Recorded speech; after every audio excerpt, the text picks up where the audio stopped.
Red Roses make history, winning their third ever World Cup in front of a record crowd at Twickenham, whilst the Springboks and New Zealand take charge of the Rugby Championship. Welcome back to the Rock and Roll Show.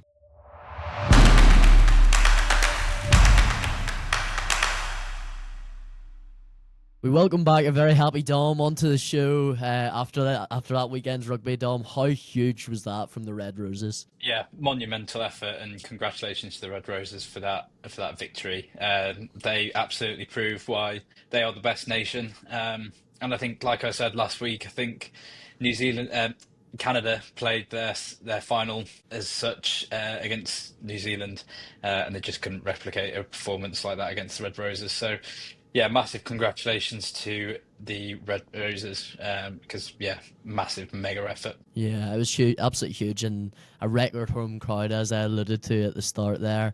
1,885 people at Twickenham. I mean, it was the second highest World Cup final attendance, even after 2003, England versus Australia in Sydney, and it's just absolutely huge. Amazing day for women's rugby. And also your beloved Gallagher Premiership was back this weekend, wasn't it? Indeed, yeah, it was good to have that back, and some interesting results from that. I'm sure we'll touch on it later, but the Northampton Exeter game was pretty spicy. Yeah, no, it was good. Yeah, a bit massive comeback in Exeter with that game. Yeah, no, we'll go into it. So we'll start off with the Red Roses, of course. Where else could we start? This Red Roses team has been on quite the journey since, that last World Cup final against New Zealand, heartbreak in Auckland at Eden Park. Just ever since then, it just seems like they've just steamrolled every single team that they've played. They've just had a completely different mental edge. I remember listening to a couple of the girls speaking, Maud Muir and Sadia Cabello speaking before, and how that sort of that experience has really fortified them in their mentality. And I think this victory for them at Twickenham, their home crowds in front of the biggest women's rugby crowds ever. I think that's the perfect climax to what has been a huge couple of years. We go into the game though. I mean, great start from Canada. Canada came out and they came out with a try in the opening couple of minutes. Hogan Rochester, who I thought had a fantastic game. She was very dynamic, very fast in this game, found a lot of space on the edge. How do you assess England's sort of response to that and how they got back into the game, of course, with Ellie Kildunn? I was literally about to say two words, Ellie Kildunn. When she picked up the ball, and I was shouting at the TV, I was just shouting, she is so good. Because that try, she shouldn't have been able to score that. Most male players wouldn't be able to pick up the ball from that instance, surrounded by that many players, and then go on and score under the post. It was just unbelievable. The steps that she's got, she's not a small person either, but she's just got such a great centre of gravity, and she can just move off her feet so quickly, and yeah, she's just unbelievable. But yeah, I think the response from that, you need a moment of magic sometimes, and I think that was the inspiration. I don't think the first 5 minutes they were very quiet, very settling into the game. It's big occasion, so I think for Ellie Kildunn to do that, and then it was right, we're here, we've got this. And then two tries came later in that first half to kind of give them that lead. Mm-hmm. Yeah, no, well, it was a real physical performance from them. You speak about Canada at the start, maybe expending all their emotional energy on that semi-final. It certainly did seem the case as the game went on. I think the set piece was sort of faltering for them. England really got on top in the line out and at the scrum, and really when you're doing that in a game of this magnitude, then you're setting yourself up for a pretty big victory. But you talk about Ellie Kildunn. I mean, we're having the same conversation this week as we had last week. Really, it was just an absolute mammoth try. I'd say probably one of the best tries scored since Joanne van der Merwe a couple of years ago in terms of individual effort. It was absolutely fantastic. But you move into a couple of other players in the team. Anna Botterman in this game is again at the breakdown, just being an absolute nuisance. Did get sin bin for a tip tackle, which sort of swung the game back in Canada's, which sort of gave them a wee bit of hope after they got a try shortly after a sin binning.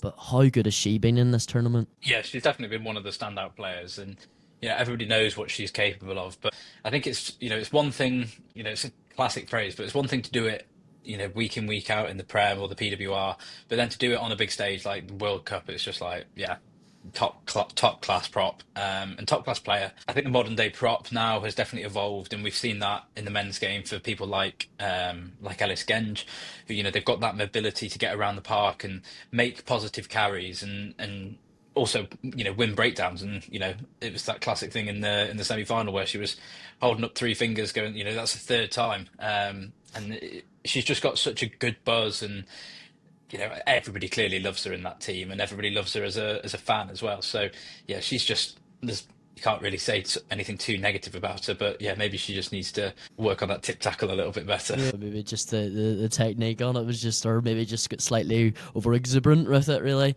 But you look across the sort of, I think the pack was really key in this game. Alex Matthews at 8 was absolutely imperious, just 2 massive tries, big carries.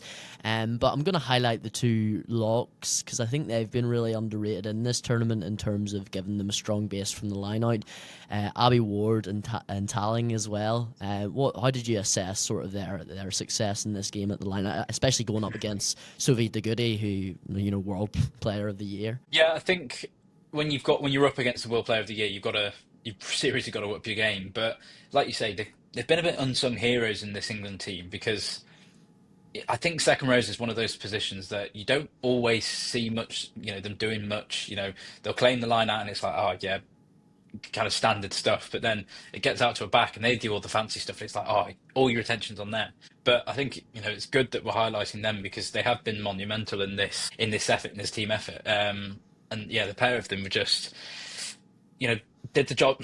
I say it so many times. If you do your jobs right, then, you kind of, the focus isn't on you because you're doing as you should be. But we need to focus on this because it's very easy as well to slip up in a situation like that, because the pressure's on. You're up in the air kind of catching balls and doing all the dirty work and stuff, but if you get that wrong, then the spotlight is then on you. So they did very well to kind of control Canada were getting it wrong. Canada they weren't getting it right at line out time, and it really showed because they just couldn't get any momentum in that first half. And I think when they did start to get momentum, it wasn't even from the line out, it was more just through just how they have had success in this game, which is sort of just fronting up and just that quick ruck speed, and that was probably slightly helped by the fact they had a man or a woman extra rather. So yeah, it was absolutely huge, as you say, from Ward. It's huge players. But you move it over to Canada, they were second best in this game. There's no getting away from that. England just overpowered them. They had a better set piece, and their game winners like Kildon won them the game at the end of the day.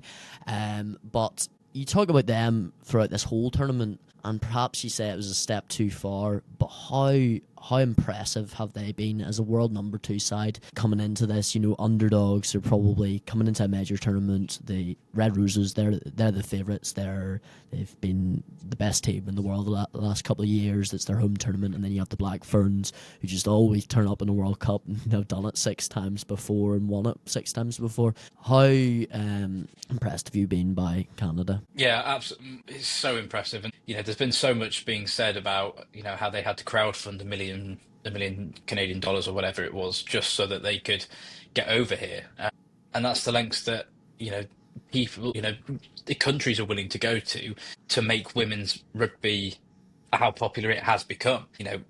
At the start of the tournament, they're probably thinking, God, $1 million or whatever, that's a lot of money to kind of club together. Is it going to be worth it? And I think they've absolutely proved that was so worth it, because they've got to the World Cup final, they've made it worth their buck, and as well, they've grown the game immeasurably.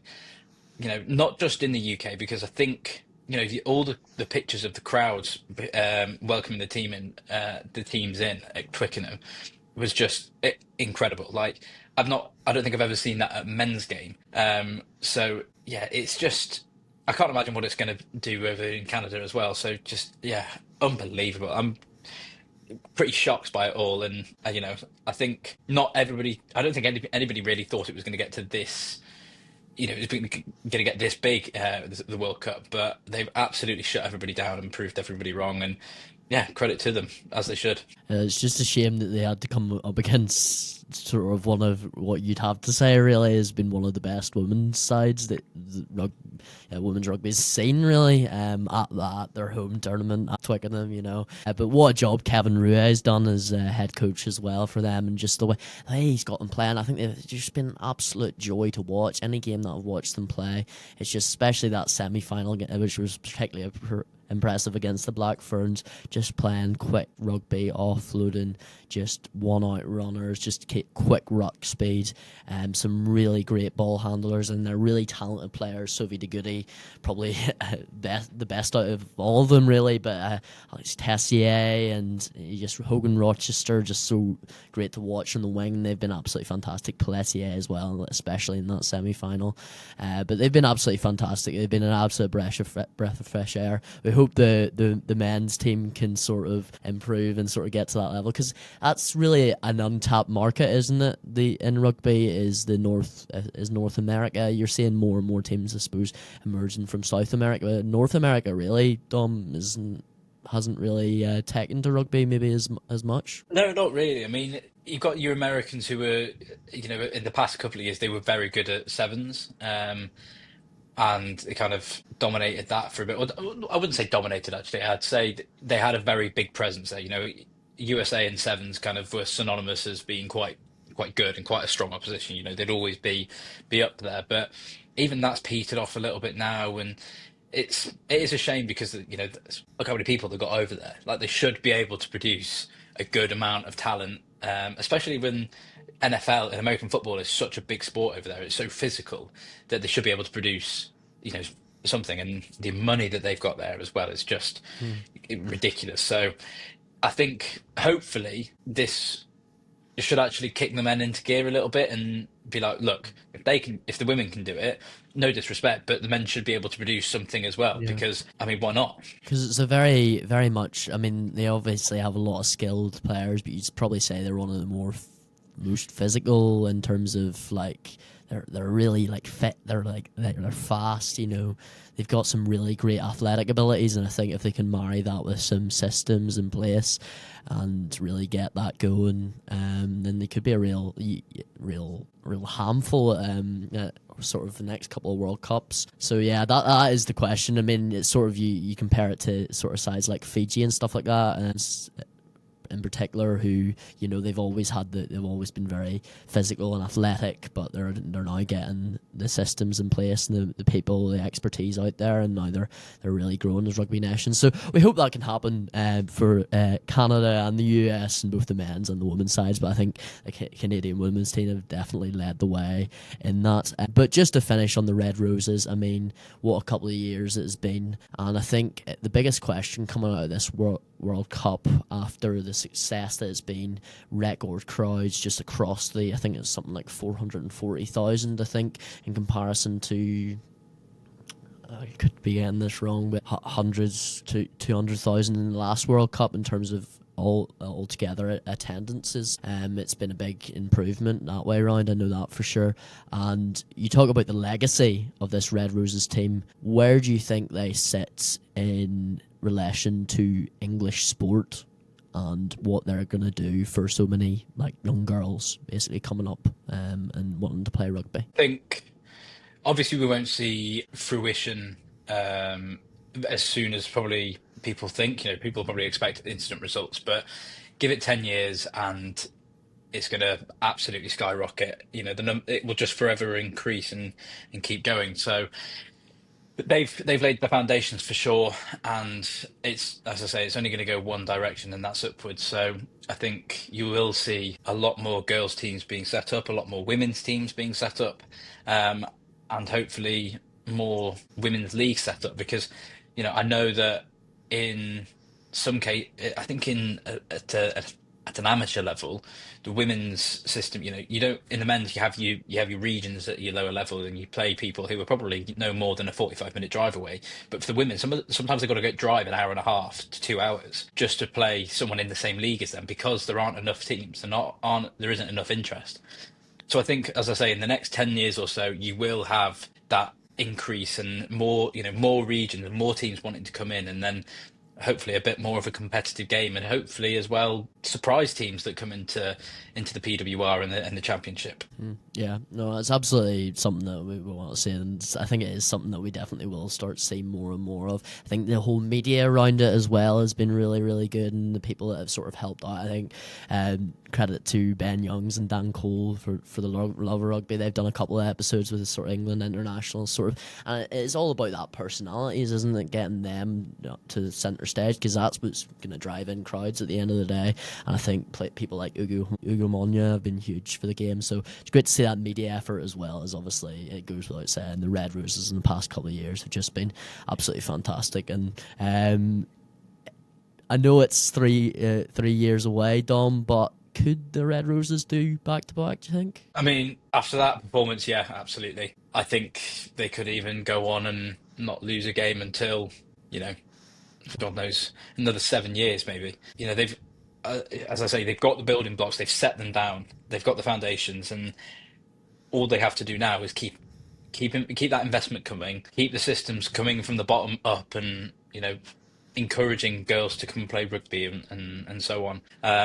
And I think, yeah, if so long as they've got the head coach at the helm and running the show and everything else, I think, yeah, it's going to be. John Mitchell, he's very, very experienced coach. He's been Leicester Tigers, he's been all across, and he's definitely sort of helped them in terms of, he seems like a very laid back character as well. He's probably helped with this sort of let's calm down, let's just take it game by game sort of approach. Yeah, no, do you think you think they'll do it then? Yeah, I think they will do it. I think they're on top. They're on top of the world. I don't think anything can beat them, as they've proved in this World Cup. They've consistently destroyed teams, ripped them piece by piece, and just, yeah, there's not many weaknesses in their game, and I think it wouldn't take much to identify what weaknesses they do have, and then just cut them out completely. So yeah, if you're another country looking at trying to beat England as your main goal,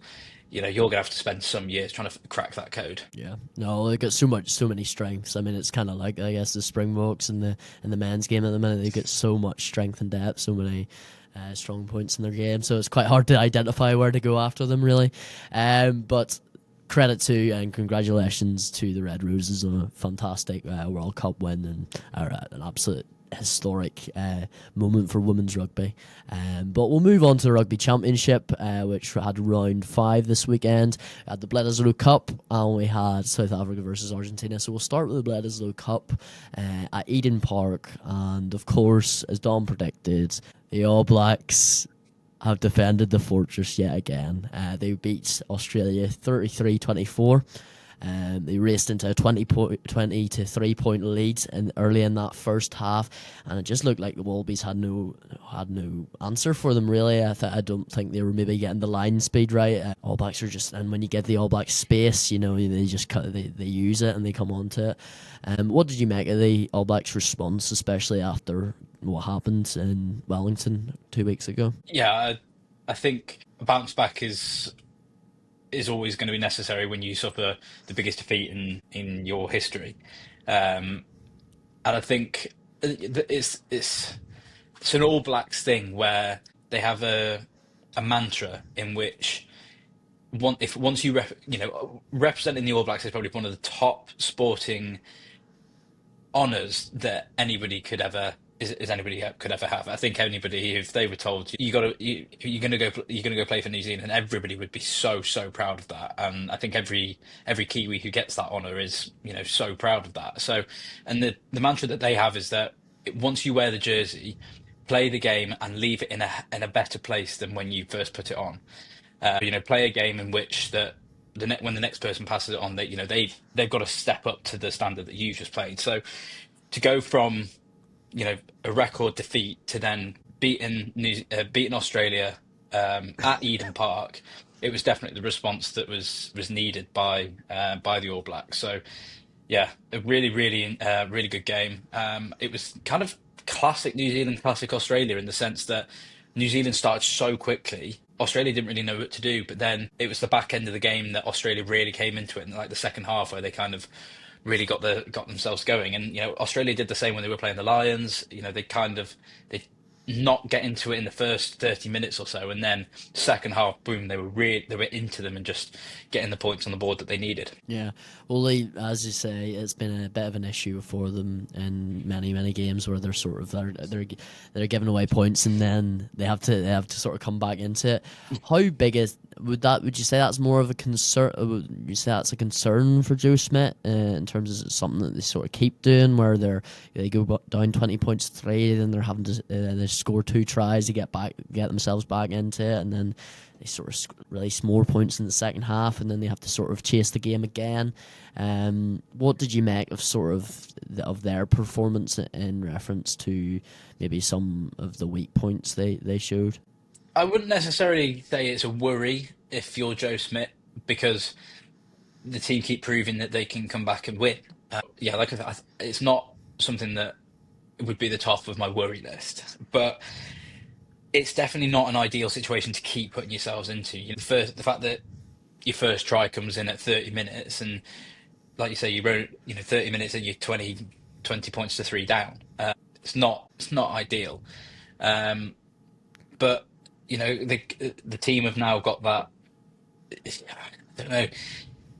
They've clearly in tune. They're clearly ingrained into themselves that, okay, now we have to switch on. Now, stop messing about. You know get your act into gear and actually push on and play the rugby that we know we can. But yeah, like I said, it's not a massive concern, but it's definitely something that you'd want to improve going forward, because you can't always fight back, as shown at the weekend. You can't always fight back from a losing position, but equally you need to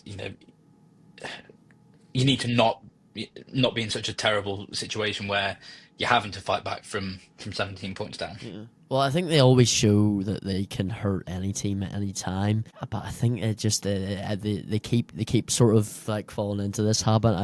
I would wonder what are the sort of source of this is, whether it's just the fact that they're playing really good teams, the pressure's put on them, and then they have no choice but to front up. That might be the case, to be fair, because I think they are playing sides here in the Rugby Championship who are, well, in South Africa, in New Zealand's case, who have a better player pool than them, and then teams like Argentina who can just hurt, who are a bit like Australia, who can hurt anyone.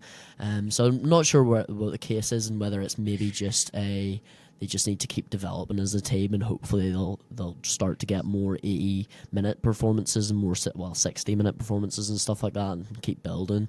But I just thought their ill discipline in this game just really hurt them, Dom. I mean, I think it was something like 13 penalties, and it's just, you can't hit that figure away to the All Blacks. It's very easy to hit that figure, I suppose, when the pressure's been put on you. But it was a moment after they scored in the second half. I think it was to make the game 26-24, so to cut the lead that the All Blacks had to 2 points, and really put themselves in with a shout with 12 or so minutes to go, and they get just a wee bit too overeager at the line out, and they just engage too quickly, and they get pinged for it. And I think it's just little moments like that, little moments like James O'Connor maybe not kicking to the corner on a couple of occasions, are just hurting them. So I think it's maybe just like a ill discipline and just an accuracy thing that they just need to sort of just continue to develop the mental edge to overcome those little moments of, well, brain fog potentially, or just inaccuracy or lack of focus. But you talk about the performers for the All Blacks. Cam Roigard coming back in at scrum half, scored 2 tries. Jordy Barra was superb off the boot. He was really great at second receiver in this game, sort of giving them that impetus to go forward and allow the outside backs to hurt the Wallabies. And Leroy Carter as well, who was really strong coming in off the wing and making a lot of hits.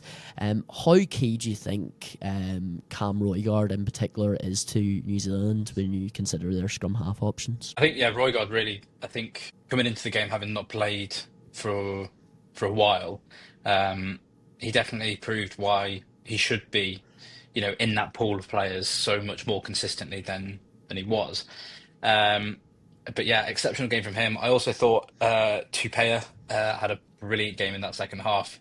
Kind of coming off the bench, yeah, he was really good. Just brought really good energy, and almost the energy that you expect from New Zealand at the start of a game, even, 2 tries in the first 15 minutes for New Zealand. That's because they've got that quick pace. They just want to go, go, go at the start. And I think when players are coming onto the pitch, that's the energy that is expected of them, is to just get at them, bring, they've not been playing for 40, 50 minutes, 60 minutes, whatever it is. So they're expected to come on and just absolutely hammer the opposition. And that's what he did. He was just such a threat, a nuisance to the Australian defence. Yeah, just a very, very solid performance for us in that second half. He's a very skillful player, and he sort of wanders about, and he finds himself in these wide channels. And I think he's got great feet. He's got good. His power is really, really good. Just I remember him coming on against the Springboks a couple of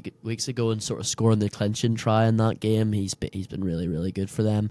But we move into next week and we think about those threats that the All Blacks have, and then we think about Australia and how they were able to undo them. Do you think the Wallabies can sort of pull back some pride, or because I'm not sure? I think looking at the Rugby Championship table, it would be a lot of results would have to go for their way for them to win it here. They're on 11 points at the minute. New Zealand, obviously, if they beat New Zealand, they would leapfrog them. Granted that New Zealand didn't get 2 bonus points or something, and South Africa on 15 points, so they'd need a favour from Argentina. Do you think they can cause them a problem at home next week and maybe pull off a victory? I think they can definitely cause them a problem, and as is seen in this tournament so far, it's very back and forth. A team will win, and then the next week they'll go and lose, and then anything could happen in this tournament. And that's this is why it's so exciting, because you don't know what's going to happen. I think it's more predictable in the South Africa game because they're just so good, and I know we'll come on to it a bit more, but that performance was just incredible. Yeah. And I think Argentina just aren't up to scratch to battle with South Africa, whereas I think Australia can overturn New Zealand. I think, like you say, had they eradicated some of those disciplinary issues, some of that decision making, it could have easily swayed the other way. But I think New Zealand have got a lot more to lose because they've got such a good chance to go on and win this. However, I think realistically it will be a South Africa trophy lift because, scoring tries is what they do, and they do it in style, and that's 5 points, and it's not something New Zealand can go on and it's out of their hands, basically. Yeah. Well, you look at a couple of people that are coming back in for Australia, you have to say, in terms of injuries, they're in a better sort of, in terms of who they've got coming back in. Valentini is expected to come back in. Will Skelton is also expected to come back. So you sort of look at the physicality that those two bring and how key they've been to sort of Australia's pack in the past couple of months and all the tests they've been playing.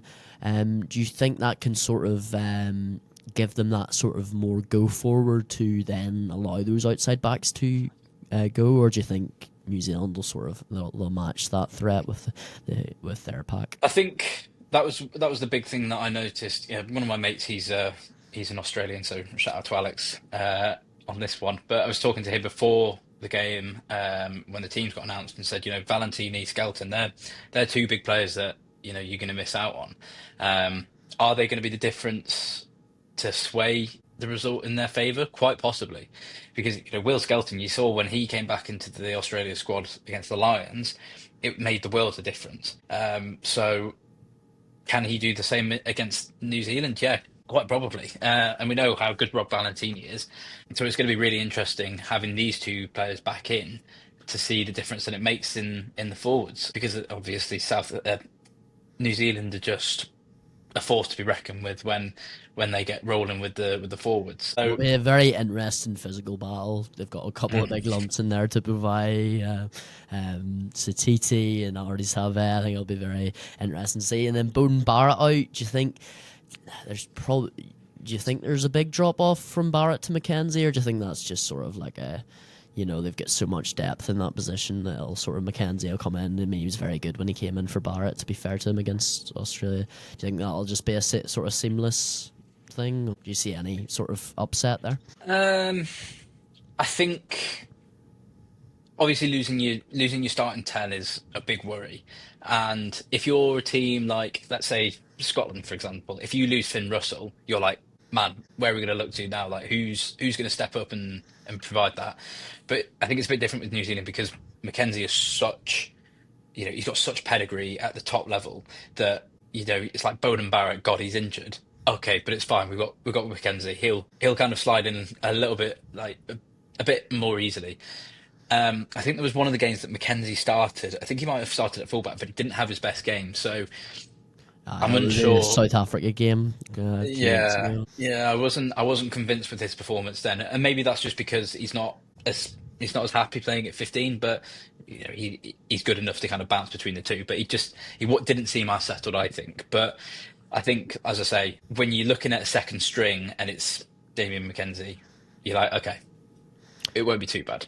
Yeah, is a pretty good person to bring in. It's interesting you say that because I think Mackenzie, when he came through originally, he was sort of a 10 for his club side, but is more 15 he tried his hand at because Bowden Barrett was so dominant in that 10 jersey. I think just the way Mackenzie's developed his game and just as a game manager, he kicks out a hand. I remember a really great game he had against Ireland in Dublin last year, and he's fantastic off the tee, honestly. One of the best goal kickers, I think, around at the minute. So it'll be interesting to see how they maybe how that changes maybe the way they play potentially.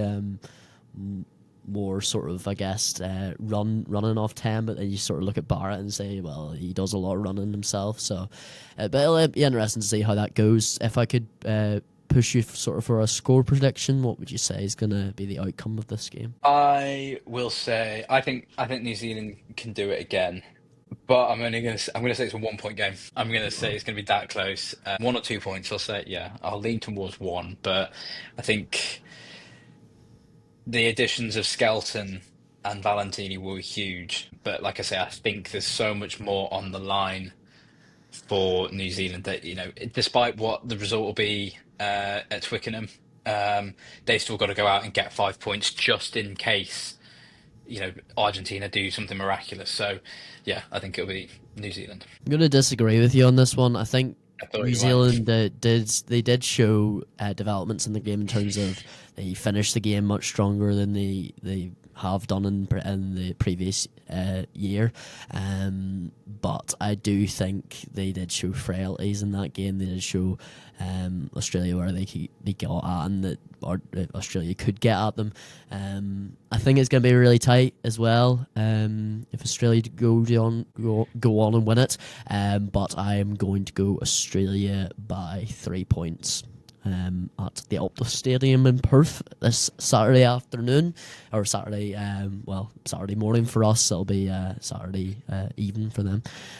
But that was our little New Zealand Australia review there, and we will move on to South Africa, who demolished Argentina. 97 points in this game, 67-30 was the final score. I think we got there's no other way of starting this discussion other than saying how good is Sasha Feinberg and Ngomazulu? I think that might be one of the best performances I've ever seen from a rugby player. That was honestly a perfect 10 out of 10. If FootMob could have, they very rarely give out 10 out of 10 performances for football players, but if they had the same for rugby, he would have absolutely got one. A hat trick, the trickery that he was displaying, his kicking game was exceptional. Just a genuinely perfect performance, and wow, just I was pretty speechless. Yeah, Luke sort of warned me, or not warned me, but he gave me a little preview and said there's a player coming up. I think this is last year, maybe a year before that. Is this young player Sasha Feinberg and Ngomazulu? He's got potential to be like one of the best Springboks ever, potentially. I remember him saying that. Now, we're not saying that he is that, of course. He's very early into his career. Some of the stuff that he is doing, honestly, he was very, very good against New Zealand and Wellington as well before he had come off from Annie Lebok. But you look at the kicking game. I mean, that first try he scores, he just stabs ahead, and then he has the pace to just get round and pick up the ball and score. I thought the biggest moment from him, like the most thing where I just said, "Oh my word," was that crossfield kick to Colby, just on an absolute sixpence. It was just absolutely superb. So he absolutely terrorized Argentina in this game. He walks around with a real swagger. You know, he's a very confident lad. You know, he seems to really take on the responsibility of being a Springboks 10. 37 points in this game, more than any other Springboks ever had in a single game before, beating Percy Montgomery's record against Namibia all those years ago. But you spoke briefly last week, Dom, about Argentina and could they handle South Africa's physicality. And you'd have to say in that first half, for the most part, they sort of contained them. And I thought they showed some really good stuff. Santi Carreras kicking out superbly off the boot, and they got that bit of a strange try, I suppose, in that first half as well. Oh, I loved it. That was a bit of a strange one, and it was a game of strange tries in that first half. The Sasha score was a bit weird as well, where there was no one in the backfield for Argentina. But that Colby try where he drop kicks it across to Willemse to take the dropout, and then that's just counted as the dropout itself, and Chocobares takes advantage. But what do you assess? How do you, I guess, with all the weirdness there, how do you assess Argentina's performance in that first half and how they fronted up? I think they fronted up really well. I think I mentioned before that Argentina aren't a team that can. They won't often get a bonus point through tries. They've only got one bonus point this whole tournament, and even then, I think it was a losing bonus point. So I knew that they would struggle again to get that, but the fact that the first try was an absolute fluke. As hilarious as it was to see Cheslin Colby just try and drop kick it to one of his teammates. I mean, at least do it in the area, kind of thing. But and then the second try being a penalty try. Albanoz's try was a bit more, it was a bit more Australia. About them. Yeah, that was more them. Yeah. But so to say that one of their three tries was, probably, I don't want to say deserved, but was legitimate almost, is it doesn't look great. So I mean, you take away those two tries plus conversions, that's 14 points there. So then that makes it 16 points that they've only got. And then that's an absolute hammering that you'd consider. But I think because they put 30 points on the board, it's it's not too bad because, South Africa just kind of knocked them out of the water, but they still had put up a good fight. But I think, that second half, South Africa completely ran away with it. RG Snyman again, an incredible, really, really good that second half. In the lineouts, in open play, just bossed it. But just a really strange first half. I also thought Ngoma Zulu's try before the half shouldn't have been counted because of the penalty try of when it came. Because I've seen it as the penalty try's happened, it's been awarded, the clock's in the red, and therefore you should be going inside. And would you think if they they scored that penalty try, roll maul, they got that set up very well. I say that's probably one of their most dominant parts of their first half performance. But do you think that would have changed things in the second half, going into the break? 23-18 to the goods? No, you think it was just a... No, I think I'm clutching at straws a little bit and showing my true colours of my bitterness towards South Africa. I'm trying to be as as praising as I can about Ngoma Zulu and the rest of the team performance. No, I think even if you take away that try right in the death of the first half, I think South Africa still come out and produce an incredible performance. I think that, talking still about the weirdness of the first half, South Africa went and scored a try.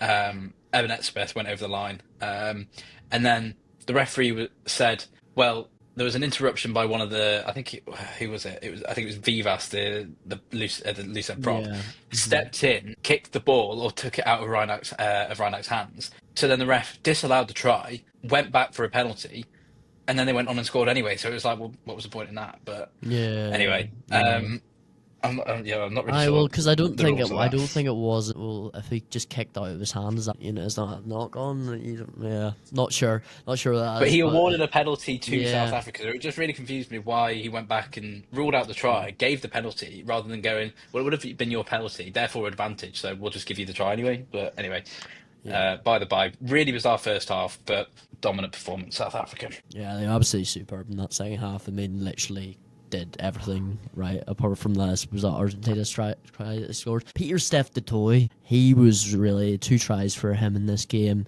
They've really tried to use him in this championship out as a wide forward, and it's maybe not something that you probably naturally think of him as. You just think of him more as sort of a brute that just fronts up, and he's just like a very sort of kind of like I suppose like a Sam Kane, where he sort of goes through the grunt work rather than the big flashy stuff out wide. But how you sort of assess his qualities and how Rassie sort of tried to turn him into that sort of wide forward option? I think Luke's mentioned it before, in that South Africa kind of have a different way of how they play their 6 and 7. So for Brits, a 6 is usually a second row who can play in the back row, who's a bit more mobile, whereas South Africa play that 7, who's your line out jumper but can play in the back row.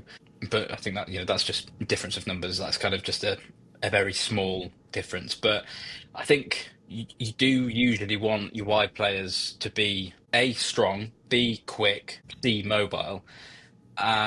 Does he possess all those skills that when you think of someone, Peter Stuyvesant, do you allocate all those assets to him? Probably not. You definitely associate power and maybe a little bit of speed, but that's about it. Because he is a bit of, what is he, 6'7" or something, 6'6". I mean, he's a big Yeah, bloke. he's a So big fella. Like, yeah, I'm not really sure how tall he is, but yeah, I think you know when you've got someone who's that powerful and you've got him on the wing, of course it's going to be an asset. I think if you compare it to an English side, or you compare it to Ireland, let's say, Tyke Byrne, he kind of filled that role a little bit in the Lions, and he showed that against the Wallabies with one of his tries. Yeah, I think you could maybe say he's taken a leaf out of Andy Farrell's book, but who knows? But no, I think what he's doing with Peter Stuyvesant, one of the best flankers in the world. So yeah, he's yeah.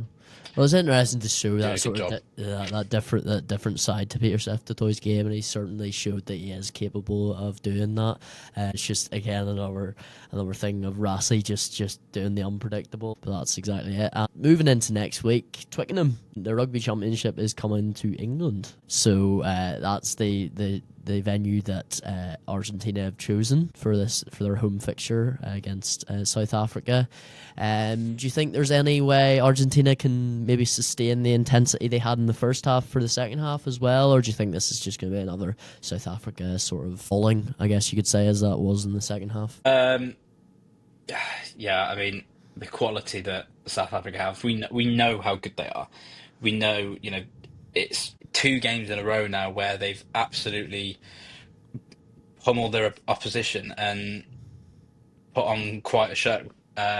So, yeah, I really can't see Argentina coming back and being consistently up front and dominant in a game against South Africa, despite where they're playing. I think they've really got into their groove now, South Africa. And if Ngoma Zulu has a similar performance as he did on the weekend, then yeah, they've got absolutely no chance. A prediction for the game? It's kind of like pick a number, any number. I'll say South Africa by 24. So fairly similar drubbing. Well, slightly less, but fairly similar drubbing to last week. I'm going to go a wee bit tighter, to be fair. I think Argentina have shown their ability to respond to these defeats, as most teams in this Rugby Championship seem to be doing. Sort of that buzz of it being at Twickenham, a new venue for them, and Thomas Albornoz coming back in for them. Hopefully would, if that injury that sort of he looked like he had isn't too bad.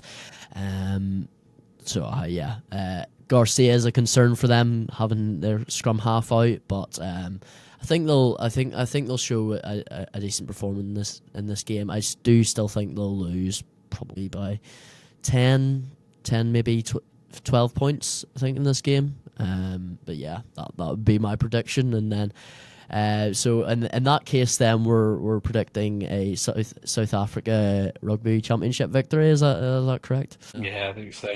Can you imagine that after all that meltdown a couple of weeks ago? They're just gonna win it anyway. Doesn't matter. Yeah, Doesn't matter. Luke, Luke's absolute head loss, going, "Oh, what are we doing? Oh, We're it's not, over. we're The not a very season's good, over. Season's over. we're not a very good team. It's fine. Yeah. Shut up, man. Shut up." Oh well. So showed him to be a wee bit melodramatic in that one. Right, mate. So moving on back to the Northern Hemisphere, we have got a couple of leagues starting last weekend there with the URC and the English Premiership getting underway in the first round. We'll start into the English Premiership with our English Premiership correspondent. If you follow Dom Leach on TikTok, please do. So a couple please. of really, yeah, I thought I might as well give you a wee plug there. Be rude not to. So some really interesting results, as you sort of alluded to at the start of the show. This weekend, Sale getting victory against Gloucester at home. Really strong performance from them, 27-10. Bath starting their title defence off with a win away at the Stoop against Harlequins. Saracens sort of putting a pin in all the buzz for the Newcastle Red Bulls with the impressive away victory there. Huge comeback from Exeter against Northampton at Franklin's Gardens, and then that's Bristol victory against Leicester there.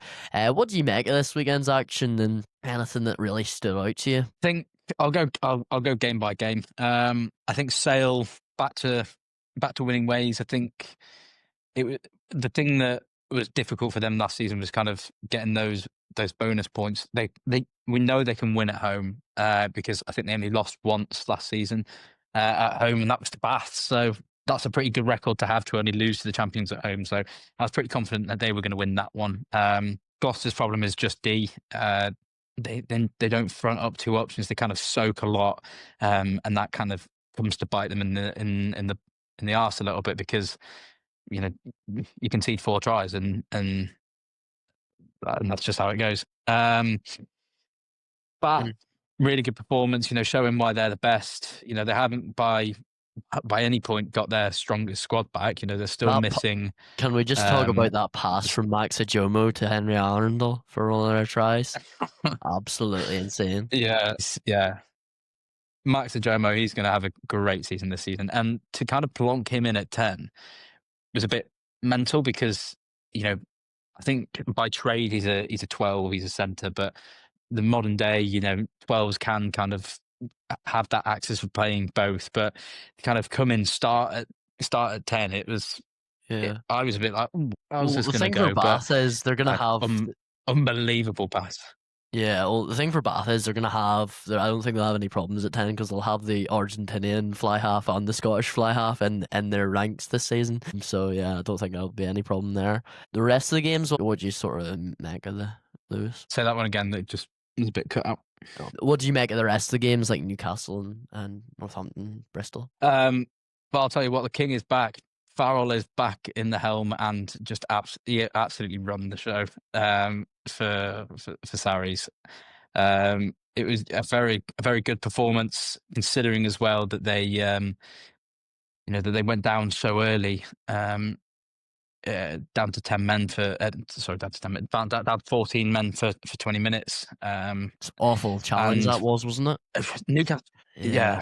And that sort of brings it wasn't a great tackle, I must say. I think there's a bit of an overlap going on here. What are you going to say? Just like sort of brings into the question whether that 20-minute red card should be 20 minutes. When you're having sort of big tackles like that where someone's landing on their head. Would you not?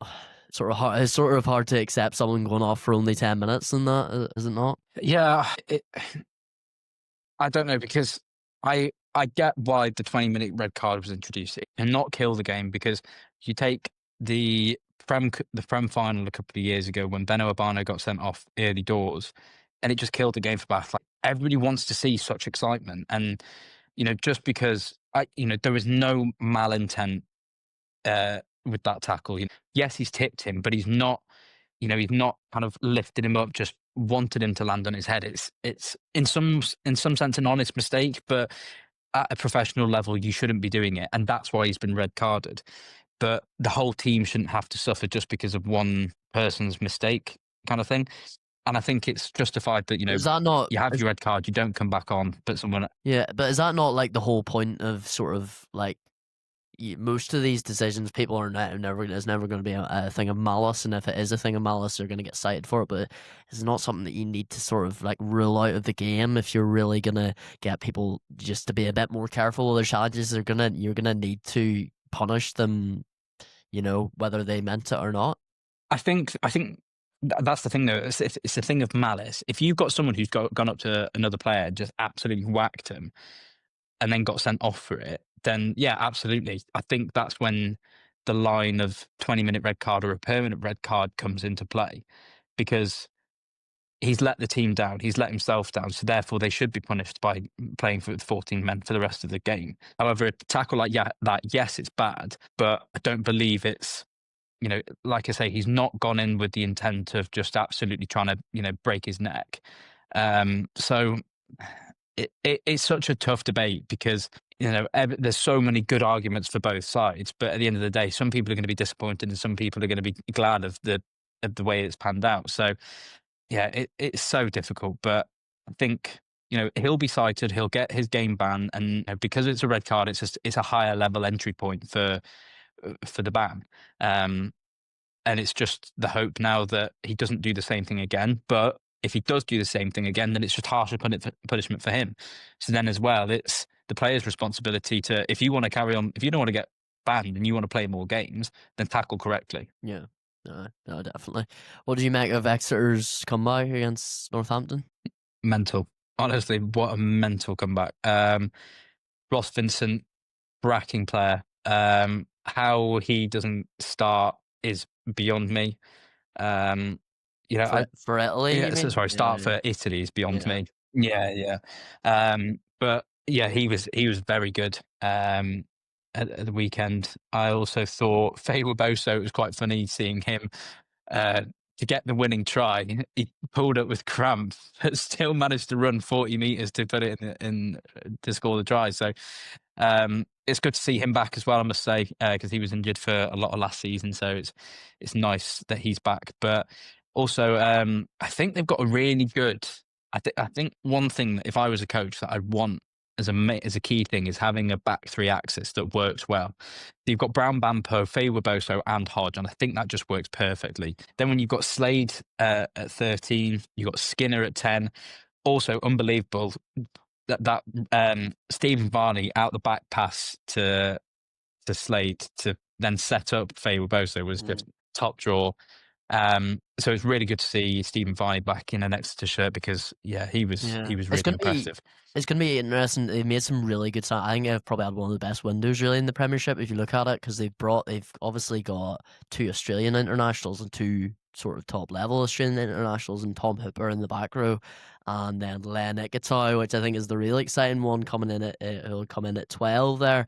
How do you think sort of that centre pairing of Ikitau and Slade could do this season? I genuinely think once they are at full fitness, they will have the second best backline in the league on paper, because Stephen Varney, Hooper, Brown Bampo, Ikitau, Slade, Faye Weboso, Hodge. That's pretty filthy. I mean, I think Bath are the only ones that are kind of topping them at the minute, but that's so good. I will say something. I will say though, Northampton Saints, I think, do they get the return of all their Lions players? It's a different story. That's a lot of players. That's sort of missing, what I was thinking of. That will be their down. Yeah, I think you bring those players back in, but I think that's going to be the thing that hurts them the most because they've got 4 or 5 players now who are on that RFU roster of being paid internationally. So their loyalties have to lie with England, a fair amount. So I think that's going to bite them that's going to bite them a little bit through this season. But no, absolutely. I think aside from all of that, credit to Exeter for coming back into this game and and dominating how they did. It'll be interesting that opens up a whole other debate, which we'll not get into. It'll be interesting to see how that sort of those contracts for those big English players will affect how they sort of are used in the Premiership, because the Premiership in recent years it's been somewhat like the French league, where internationals sort of used every single week, played quite regularly, which when you compare that to teams like Leinster and stuff like that, where they don't really use a lot of their internationals in certain games and stuff like that, and teams in the URC. And then you finish on Louis Rees-Zammit and Bristol Leicester. How big a contender are Bristol this season? Well, if anybody's interested, they can go and watch my TikTok about my Prem predictions. But I spoiler alert, I've got them finishing second. I think they'll be so strong. Again, another team that's had a really good window. In terms of transfers, bring it Tom Jordan, exceptional game at the weekend. Bringing in Pedro Rubiolo once he's back from playing with Argentina. Obviously, Rees-Zammit as well. Max Pepper will be a really good wing offering as well. But I think the thing that's has hit Bristol heavy already is injuries. McGinty with that terrible Achilles injury, that's probably going to wipe him out for the season. Starting 9, Harry Randall going off injured, Ibitoye as well. So that's 3 really big players in your backline that are wiped out for a couple of weeks, if not months. So yeah, it's going to be. I think now it's going to be a bit slow going for Bristol, but with Genge coming back and then a couple of other players, it should calm it down. But like as I say, 3 big players like that, it's still going to really affect you. Yeah, no, absolutely. I think they've got a lot of decent young talent coming in there. I mean, obviously we've seen firsthand watching the Bucks Super Rugby League. They got Josh Carrington, from a former Cardiff Met player, who they've signed up, who scored on his debut as well. So it'll be interesting to see how sort of new signings like that gel in. But coming up this week, you've got Exeter, Newcastle, sort of standout game of the 2 sort of bottom sides of last year. You sort of expect both of them to be a lot more competitive with the signings and the change of circumstance they've made. And then you've got Bath Sale as well, sort of 2 sides which were very dominant in the league phase of last season. So we'll see how that goes, and we'll see how this develops in the next couple of weeks. I think we've got something like 4 weekends, straight back-to-back weekends of Prem Rugby, I think. So yeah, that's going to be fun. I actually, even as an Ulster fan, and I've got my Ulster shirt on today, I'd say the English Prem is actually my favourite league to watch, to be honest, and that is coming with, as you know, absolutely no bias whatsoever. So yeah, no, it was very entertaining as always this weekend. But you talk about the URC and its return this week, as we had sort of touched on a bit last week. Cardiff getting a victory against the Lions. Connacht starting the Stuart Lancaster era off to a good start. Esther getting a very impressive victory away at Llanelli. Scarlets 34-21. Zebra beating Edinburgh in a bit of a shock result there in Parma. Bulls and Ospreys serving out a 93-point game. Great effort from the Ospreys, unlucky, and the Bulls starting their campaign off with a victory. Glasgow beating the Sharks, quite a strong Sharks side considering all their internationals. Ulster, my team, they got off to a good start at home, 42-21 against the Dragons. And then URC champions Leinster getting beat 35-0 in Cape Town, which I'm sure I can see from your face, Tom, that's making you quite happy. So what did you make of that one and all these other results here? I must say, I didn't watch the game. I saw it, I was looking at the scores and saw it, and I was like, it was a rub your eyes moment. I was like, surely not. And then maybe thought, half of the Ireland squad's out with that. So is it just a matter of missing so many players? I think so, yeah. I mean, you got Robbie Henshaw in that squad. You had Sam Prendergast. There was they've got there's quite a few internationals in there, to be fair. Like, it wasn't. I've seen far worse Leinster sides. Yeah, James O'Brien, I think he was playing as well. So there was a couple that they still had that were big players. But when a good half of your starting squad's gone off and played for the Lions and aren't allowed to come back and play yet. So it's going to knock you out a little bit, but yeah, mental result. And to not even get a score on the board, you do have to kind of be looking, why is that? And I think one of the big things that stands out to me is Sam Prendergast. I think there was so much hype around him at the start of the Six Nations last year. And I think maybe true colours are coming out, and I think maybe people are realising maybe he's not the boy wonder that everybody had him out to be. Agree with that one personally. I know you were. Yeah, I think he gets an awful. I think it's a lot like and we had this debate about Henry Pollock in the summer. I think it's just a lot. There's just too much hate going around for this fella. Like he's starting out. I mean, and don't get me wrong, I'm an Ulster fan. If anyone's going to give him grief, I'm going to give him grief. Because they consistently wreck our dreams in major knockout games. But I think we'll see how it goes this season. It'll be interesting to see who claims that Irish 10 jersey. But bad start for Leinster this weekend. It'll be interesting to see how they bounce back against the Bulls this week. Couple of other notable games: Ulster playing Edinburgh up in Edinburgh, and Connacht playing Scarlet. So it'll be interesting to see how the URC sort of develops in the next couple of weeks. Any sort of opening predictions? Who do you fancy, especially after that Leinster shake-up? I mean, I don't think you can single out that game and say, oh, it's going to be a terrible season for Ulster. For Leinster, because, as I say, majority of their squad is still away taking rest and slowly coming back into the squad.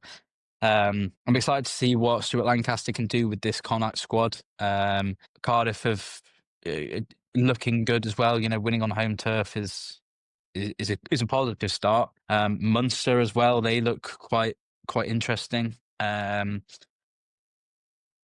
think, obviously the South African teams as well, they're missing players, with obviously all their players away. Well, all the various players away playing for the Boks, but I've got no early predictions yet, so I think give it a couple more weeks and we'll get a clearer image once. How it materialises. Well, it's such an interesting league, the URC, compared to the English Premiership, because, as I say, sort of chop and change quite a bit.